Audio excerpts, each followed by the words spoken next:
Le scaphoïde brisé, au bord de la retraite il y a encore quelques mois, Rafael Nadal est de retour pour terroriser la next-gen. Bienvenue dans le désert californien, je vais vous parler aujourd'hui d'Indian Wells et surtout de 4 joueurs qui me semblent capables de faire quelque chose de grand sur ce tournoi. Avant ça, n'hésitez pas à vous abonner, à pousser cette vidéo si vous voulez suivre tous les Master 1000 avant Roland Garros, on a un programme absolument exceptionnel. Premier joueur de cette liste, je triche un peu, j'en ai conscience, Novak Djokovic. Le Serbe, tête de série numéro 2, est présent dans le tableau final, c'est une petite surprise parce que il y a très peu de chances qu'il dispute le tournoi finalement, il est en attente d'un certificat lui permettant de rentrer aux États-Unis. Pour l'instant, si vous n'êtes pas vacciné, vous ne pouvez pas rentrer dans le pays. Ça, c'est un problème qui risque de se poser encore pour lui lors de longues semaines dans cette saison 2022. On va revenir sur les conséquences de ça d'ici quelques instants. Mais d'abord, pour moi, j'ai une première interrogation. Pourquoi Novak n'a pas décidé tout simplement de déclarer forfait avant le tirage au sort? Car il pourrait très bien le faire. Il a plus de 31 ans, il a disputé plus de 600 matchs dans sa carrière et il a plus de 12 ans d'expérience. Du coup, aucun Master 1000 n'est obligatoire pour lui. Donc là, je vous le dis clairement, pour moi, ce que fait Novak Djokovic, c'est un acte politique, c'est quasiment une vengeance personnelle, c'est-à-dire, ok, vous avez votre règle où il faut être vacciné pour intégrer le pays, très bien, ok, moi je reste dans le tableau jusqu'au bout, je fais le tirage au sort, et si jamais vous m'enlevez au dernier moment, bah tant pis, vous allez me remplacer par Grigor Dimitrov, qui est la première non-tête de série. Moi, je m'en fous, je vais dénaturer le tableau, je vais utiliser mon pouvoir d'influence au maximum pour vous faire réfléchir, pour vous montrer que je suis là, que j'insiste, parce que, je le répète, il pourrait très bien déclarer forfait bien avant tout ça, mais non, il décide de rester. Il y a une autre question qui se pose aussi, c'est, bah là, il a disputé simplement Dubaï en 2022, il y a une saison qui risque de s'écrire en pointillé, ça va être difficile pour lui de véritablement monter des pics de forme pour les grands chelems, pour Roland Garros, pour Wimbledon, s'il arrive à les disputer. Je vous renvoie à cette vidéo ici, si vous voulez mon avis intégral sur Novak Djokovic. Parlons plutôt des joueurs qui seront présents. Et les joueurs qui sont présents, eh bien, il y a d'abord Daniil Medvedev, numéro 1 mondial depuis très peu de temps maintenant, et surtout aucun titre depuis l'US Open 2021. Alors, il a fait des grands résultats, il fait finale à Paris, il fait finale au Masters, mais à part la Coupe Davis et la TP Cup qui sont des titres collectifs avec le pays, la Russie, eh bien, il n'a pas remporté de titre en simple depuis cet avènement, ce premier titre du Grand Chelem à l'US Open. Donc on peut se poser la question, est-ce que Daniil s'est vraiment remis de ses grandes émotions, de sa célébration du fameux saumon? C'est son premier tournoi en tant que numéro 1 mondial, donc il va y avoir le poids des attentes, essayer d'assurer ce nouveau statut. Et il y a aussi une question qui se pose par rapport à Daniil Medvedev. On l'a vu à Acapulco contre Rafael Nadal, c'était pas trop ça, il a vraiment fait un match à côté, je trouve, en demi-finale. On a vu peut-être un joueur qui était perturbé par le conflit russo-ukrainien actuellement. Il y a des drapeaux qui sont enlevés sur les réseaux sociaux, il y a cette communication aussi où il a dit, oui, il est revenu sur ses propos qu'il avait eu après sa défaite en finale contre Rafael Nadal à l'Open Australie, quand il avait parlé du petit enfant qui était mort pendant cette finale de l'Open Australie.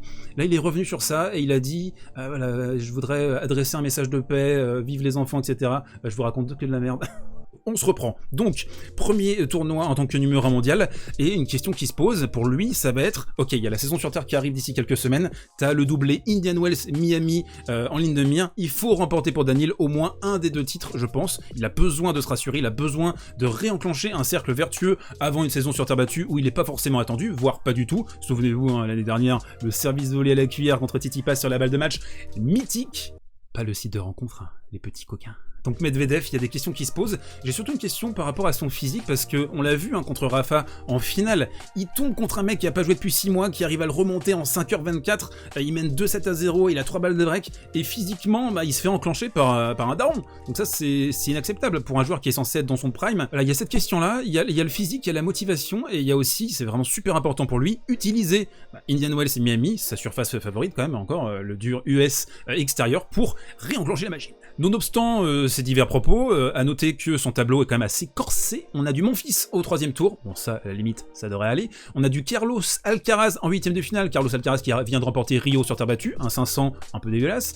Tsitsipas en quart, Stefanos arrive jusqu'en quart de finale, bien sûr. Et la revanche, encore une fois, Rafa Medvedev, c'est une histoire d'amour, en demi-finale éventuellement, donc on a un tableau un peu corsé pour Daniil Medvedev. Le 3e joueur qui m'intéresse dans cette vidéo, c'est Sascha Zverev. Oui, Alexander Zverev est présent dans le tableau d'Indian Wells et également de Miami. Tout va bien dans le meilleur des mondes. L'ATP a décidé de ne rien faire, a décidé de ne pas décider. On a une petite tape sur les doigts, un petit Twix. Sacha, c'est pas bien ce que tu as fait, tu as fracassé ta raquette 4 fois sur les pieds de l'arbitre, mais tout va bien, donc on a une période de probation d'1 an, donc il est en sursis. S'il renouvelle ses agressions par rapport à l'arbitre, il aura, attention, tenez-vous bien, 2 mois de suspension et 25 000 $ d'amende. À toute fin utile, je me permets de préciser que Reilly Opelka, Messi, vous savez, la grande saucisse américaine, a pris 10 000 $ d'amende parce qu'il s'est pointé sur un cours de tennis avec un tote bag rose au nom d'une galerie d'art flamande. Tout va bien dans le meilleur des mondes, je vous laisse comparer les sanctions, etc. Alors l'ATP a décidé en fait en gros que un arbitre qui se fait agresser, c'est ok, c'est fine. Par contre, les top players, faut surtout pas y toucher. Et je pense qu'il commence à y avoir une accumulation de sentiments d'injustice à propos de Sacha Zverev, justifié ou non, ça je vous laisse le décider dans les commentaires, mais avec l'affaire Olga Sharipova, avec ça commence à faire beaucoup. L'ATP de toute façon, hein, au niveau éthique, on va aller en Chine à l'automne, on sanctionne pas les top players.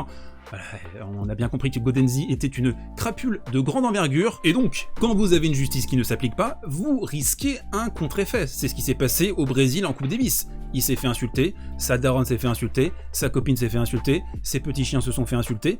Bah ouais, c'est la conséquence naturelle de tout ça, c'est-à-dire que ok, on a l'ambiance Coupe Davis acharnée en Amérique du Sud, on connaît, mais on a aussi une justice qui n'est pas appliquée, du coup les gens vont faire leur propre justice. Donc si vous avez un Sacha Zverev qui se fait insulter, huer, etc. ces prochaines semaines, bah, c'est en partie de sa faute bien sûr à cause de son comportement, mais l'ATP a une grande responsabilité également dans l'affaire. Pour revenir au tennis, parce que quand même c'est ce qui nous intéresse, on a eu un début de saison chaotique, une finale perdue à Montpellier contre Bublik, c'est décevant, mais c'est surtout ce match, hein, tout le monde l'a encore en mémoire, contre Denis Shapovalov, où il prend 3 sets secs, où il se liquéfie mentalement, il n'est pas là, il a été complètement absorbé par la pression de devenir peut-être le futur numéro 1 mondial s'il remportait le tournoi. Zverev, qui est arrivé avec des grands mots en fin de saison 2021, qui nous a dit ouais je vais tout péter en grand chelem, etc. Pour l'instant on a du drama, des chokes. La bonne nouvelle, peut-être la seule à propos d'Alexander Zverev, c'est qu'il va évoluer sur un format qui lui sied particulièrement, le 2-7 gagnant. Là il y a un back-to-back de tournoi très intéressant pour lui. Essayer d'aller gratter un titre aussi, ça pourrait être sympatoche. Mais un dernier joueur se dresse sur la trajectoire de cette next-gen. Que dire sur Rafa, sur Nadalitor, vous avez vu cette vignette, j'ai passé des heures dessus, c'est pour ça d'ailleurs que je suis peut-être un peu ému. C'est voilà, la qualité de service qui est complètement retrouvée en 2022. En 2021, c'est vraiment ce qui lui avait manqué. Maintenant, sa survie passe par ça, hein, par une première balle, une deuxième balle extrêmement efficace, extrêmement claquée. On a vu depuis le début de la saison que ce gars-là, il évolue à un niveau où seul Novak Djokovic et pourquoi pas Daniil Medvedev peuvent le titiller. C'est-à-dire qu'on a une palette technique et tactique totalement illimitée. Il sait tout faire sur un court de tennis, le mec.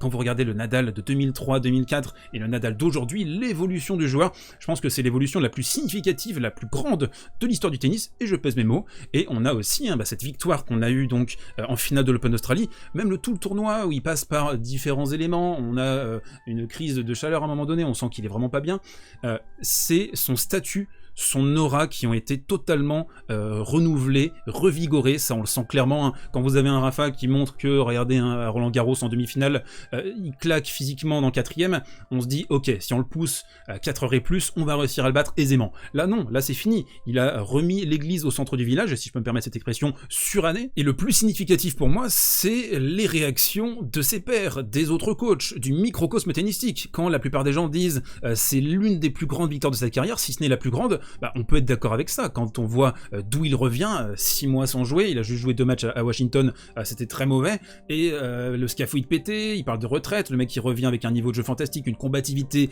légendaire, la finale c'est un testament pour Rafael Nadal. Alors certes, s'il avait joué Novak Djokovic, je suis obligé de la placer celle-là, hein, mais en demi-finale, comme c'était prévu, en sachant qu'il a pas battu le Serbe sur dur depuis 2013, peut-être que l'histoire aurait été différente. Bref, les absents ont toujours tort. Il y a une question qui se pose par rapport à Rafa, elle est super importante, c'est la question du physique. Il va falloir réussir à bien gérer les pics de forme, à pas trop se griller, donc je pense que s'il va loin là à Indian Wells, il jouera certainement pas à Miami, il va se reposer pour être bien prêt, bien fit sur la saison sur terre battue, mais au fond, et c'est fou de le dire, hein, sa saison elle est déjà réussie, on est mi-mars, elle pourrait se terminer maintenant, il a déjà accompli ses objectifs, et encore mieux que ça, il a remporté un grand chelem, il a remontré qu'il était performant, même s'il venait à pas remporter Roland Garros, franchement, déjà un grand chelem, c'est extraordinaire. Je vous montre le gros tableau du tournoi avec en vrac à surveiller sur les premiers tours. On a Carlos Alcaraz, bien sûr, la pépite espagnole hein, qui va essayer de remporter son premier Master 1000 en carrière après son premier 500 en début de saison. On a éventuellement en 8ème de finale un Félix Auger-Aliassime Berrettini, 2 outsiders de cette Indian Wells qui seront également à surveiller. Un superbe match en perspective. Les deux sont très copains d'ailleurs hors cours. On a Stefanos que je trouve moins convaincant depuis Indian Wells sur cette surface, sur dur. Alors Alors certes, il y a la demi-finale à l'Open Australie en début de saison, il y a une grosse victoire contre Fritz et surtout une victoire monumentale contre Sinner qui l'a complètement explosé, mais je trouve que Tsitsipas a légèrement régressé au niveau de la hiérarchie sur cette surface. N'oublions pas non plus Rublev qui est dans la partie de Novak Djokovic qui pourrait éventuellement tirer les marrons du feu de cette section. On rappelle, hein, il a remporté Marseille et Dubaï, il est chaud patate sur ces tournois de cette catégorie 250-500. Attention sur les Master 1000, on connaît les limites, les failles de notre Rublo national. Et puis un dernier mot hein, forcément sur Dominic Thiem, on pleure à chaudes larmes. Thiem qui a décidé de repousser son retour au début de la saison européenne sur terre battue. À la base, il était censé revenir pour le Golden Swing, c'est la saison sur terre battue à partir de février en Amérique du Sud. Ensuite Indian Wells Miami, mais non, il a dit je préfère hein, retourner sur terre battue après cette blessure au poignet. Ça sent les chocottes hein, quand même cette histoire. Je pense que on a un joueur qui réfléchit, un joueur qui doute. Le poignet, c'est une des pires blessures pour un tennisman, donc à surveiller Dominic Thiem. On a envie de le revoir bien sûr, c'est un acteur majeur du circuit ATP et qui lui se comporte à merveille.